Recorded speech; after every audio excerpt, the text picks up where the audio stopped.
সরকার যেভাবে চলছে তাতে অবস্থা দৃষ্টে মনে হয় সমস্ত ক্রেডিট শেখা। এর কারণ হলো এত সুন্দর একটা অর্থনীতি রেখে গেছে যে ইচ্ছা মতো আপনি 20,000 কিলো খাল কাটছেন। এই খাল তো লন্ডন থেকে টাকা আনা হয়নি, আমেরিকা থেকে টাকা হয় না। এই টাকা তো আমাদের রাষ্ট্রীয় টাকা, কোষাগারের টাকা। তো সেই টাকা আয়দার ইউনূস সাহেব দিয়ে গেছে অথবা শেখ হাসিনা দিয়ে গেছেন, নাহলে টাকা আসবে কোথায়? এক মাসে এই প্রধানমন্ত্রীকে আপনি আসলে কেমন দেখলেন, আপনার বিশ্লেষণ? আমরা তো সবসময় ক্ষমতার, তো উনি যে উদারতা দেখাচ্ছেন, রাস্তাঘাটে খোলামেলা চলাফেরা করছেন, তারপর নিজের ব্যয় সংকোচন করছেন, যথাসম্ভব ভালো মানুষই দেখানোর চেষ্টা করছেন, হেলিকপ্টার ব্যবহার না করে প্লেনে যাচ্ছেন, কৃষক কাঠ খাল কাটা থেকে শুরু করে সেই একটু খাল কাটার জন্য ঢাকা থেকে মানে পুরো বহর নিয়ে তারপরে উত্তরবঙ্গে গিয়ে সেখানে খাল কেটে আবার দিনে দিনে ফেরত আসা। He is now 62 years old. এটা চারটিখানি কথা না, এখানে আপনার আন্তরিকতা থাকতে হবে এবং ডিভোশন থাকতে হবে, আদারওয়াইজ এই পরিশ্রম কেউ করতে পারে না। সবাই তো মানে ওই যে বলে রুমের মধ্যে অফিসের মধ্যে বসেই সুইচ টিপে। এখন তো টেকনোলজির কারণে সে তো খাল কাটা উদ্বোধন করতে পারতো তার রুমের মধ্যে, বলো এক মাটি এনে বলো যে ঠিক আছে একটু মাটি আনো, মাটি আনো, ওখানে একটা কোদাল দিয়ে একটা কোপ দেই, হ্যাঁ ওখান থেকে সেইভাবে হলো আর কি। সেই কাজ না করে তিনি প্র্যাকটিক্যালি ফিল্ডে যাচ্ছেন, দৌড়াদৌড়ি করছেন। তো এই একটা মাস সব মানুষ, তো আমি তার সম্পর্কে এখন পর্যন্ত হতাশ হওয়ার মতো কিছু দেখিনি, হতাশ হওয়ার মতো কিছু শুনিনি।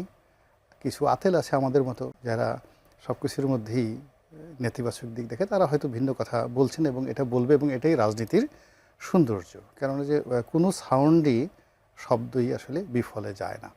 তো সেই অর্থে সরকার চেষ্টা করে যাচ্ছে এই। আর যেটা হলো যে আমরা যে কারণগুলোতে খুব ভয় পাচ্ছি, ভয় পাচ্ছি হলো 15 বছরের যে অব্যাহত যে ডিস্ট্রাকশন, আইনশৃঙ্খলা ডিস্ট্রাকশন, বিচার ব্যবস্থা, তারপরে ফাইন্যান্স, অর্থনীতি, কর্মসংস্থান, শিল্পায়ন, এবং এটা আবার ডক্টর মোহাম্মদ ইউনূসের জমানাতে আরও ম্যাসিভ খারাপ অবস্থায় গেছে। এবং ওই সময়টাতে এরা সবাই খুব মিথ্যা কথা বলেছে, মানে মিথ্যা কথা বলেছে। স্বয়ং ডক্টর ইউনূস থেকে শুরু করে প্রত্যেকটা লোক এক একজনের একেবারে কথার শিল্পী।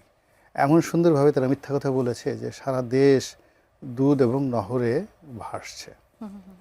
তো সেই দিক থেকে নতুন সরকার আছে, আমি মনে করি তাদের উচিত হলো যে অর্থনীতি এবং যে অন্যান্য যে জায়গাতে রাষ্ট্র ব্যবস্থাপনায় তারা যে সমস্যাগুলো মোকাবেলা করছে সেইগুলোর ব্যাপারে খোলামেলা জাতিকে জানানো এবং বলানো।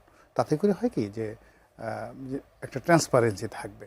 কিন্তু এখন সরকার যেভাবে চলছে তাতে অবস্থা দৃষ্টে মনে হয় সমস্ত ক্রেডিট শেখ হাসিনা। এর কারণ হলো এত সুন্দর একটা অর্থনীতি রেখে গেছে যে ইচ্ছা মতো আপনি 20,000 কিলো খাল কাটছেন। এই খাল তো লন্ডন থেকে টাকা আনা হয়নি, আমেরিকা থেকে টাকা হয় না। এই টাকা তো আমাদের রাষ্ট্রীয় টাকা, কোষাগারের টাকা। তো সেই টাকা আয়দার ইউনূস সাহেব দিয়ে গেছে অথবা শেখ হাসিনা দিয়ে গেছেন, নাহলে টাকা আসবে কোথায়? এত কৃষক কার্ড দেওয়া হচ্ছে, এত ফ্যামিলি কার্ড দেওয়া হচ্ছে, মানে 50 লাখ লোককে প্রতি মাসে 2,500 টাকা করে দেওয়া রাষ্ট্রীয় ভাণ্ডার থেকে। রাষ্ট্রে যদি টাকা না থাকে, টাকা তো মানে যাকে বলা হয় কোত্থেকে আসবে? অর্থাৎ অর্থনীতির দিক থেকে আমরা নানা মানে ভয়ের কথা বলছিলাম এর আগে, যে সামনে হয়তোবা দুর্দিন আসছে, সামনে হয়তোবা 4 কোটি মানুষ বা 6 কোটি মানুষ, মানে এই কথাগুলো আয়দার মিথ্যা কথা। কি আসলে এখন মূল ব্যাপার হলো এটা সরকারকে প্রমাণ করতে হবে, বলতে হবে। মানে এই কথাগুলো যদি মিথ্যা কথা হয় তাহলে আলটিমেটলি সবাই বলবে যে না, ইউনূস সাহেবই ভালো ছিল বা শেখ হাসিনাই ভালো ছিল।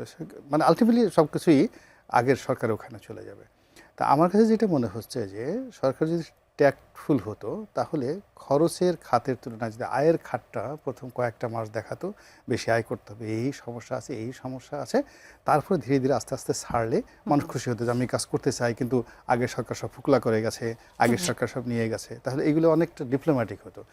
কিন্তু এখন যেভাবে রাজভাণ্ডার থেকে টাকা বেরোচ্ছে আর যেভাবে খরচ হচ্ছে, তাতে মনে হয় যে তো ওখানে টাকার বস্তা রেখে যাওয়া।